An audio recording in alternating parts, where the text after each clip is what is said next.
Good day, everyone. Today, I'm going to compare and contrast the two literature that I gathered from 21st century literature and the earlier genre of fiction. Then, I'm going to present their elements, structure, and tradition. The two stories that I'm going to compare are the Biag ni Lam-ang by Ilocano People and Alamat ng Gubat by Bob Ong. First is Biag ni Lam-ang, or the Life of Lam-ang. Is the epic tale of the Ilocano people who reside in the Philippine province of Ilocos.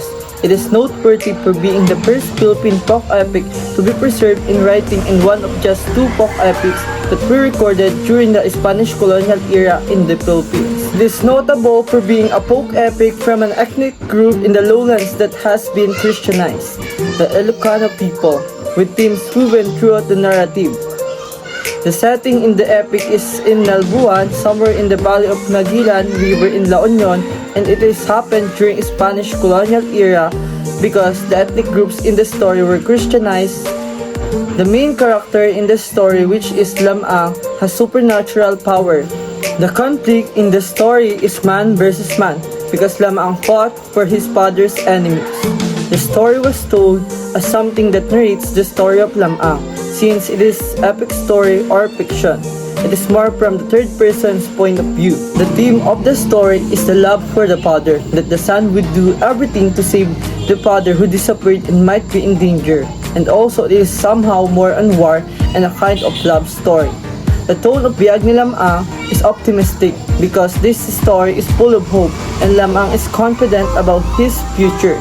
While the story that I'm going to compare to this epic is the fourth book written by Filipino contemporary author Bob Ong, who is renowned for using conversational Filipino to produce light-hearted and introspective depictions of life as a Filipino, which is Ang Alamat ng Gubat, or The Legend of the Forest. It was released in 2003. It is one of the 21st century literature. It stands out among Bob Ong's works as the first to be the whole plain narrative rather than a collection of anecdotes. It only used simple figurative language. It is written in free verse. The theme of The Alamat ng Gubat is depicting Filipino life, culture, and society. Bob Ong's books are always a reflection and commentary on the past and current Filipino setting. It has a serious tone, but if you read this story, it has a little excitement and it opens the mind of the readers to what are the current situation of many Filipino as this story reflects a Filipino culture setting. Well, as we compare these two stories in structure, Biag ni Lam-ang used Freytag's pyramid, where the plot starts with the exposition, rising action, climax, falling action, and resolution. While Alamat ng Gubat, it uses a free verse and doesn't follow any rules, usually does not follow a specific number of lines and syllables.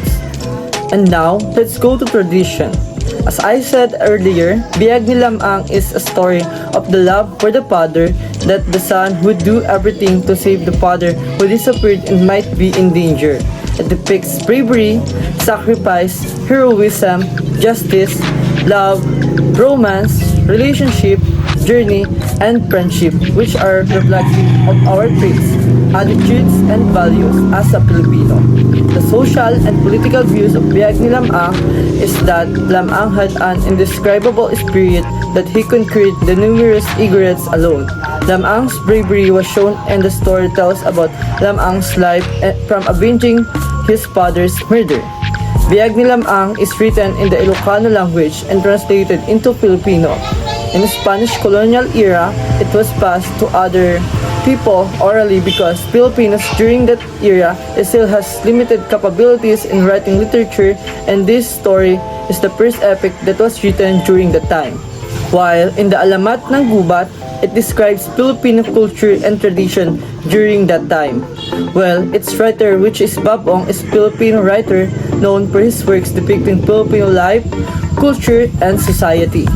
His books are always a reflection and commentary on the past and current Filipino setting.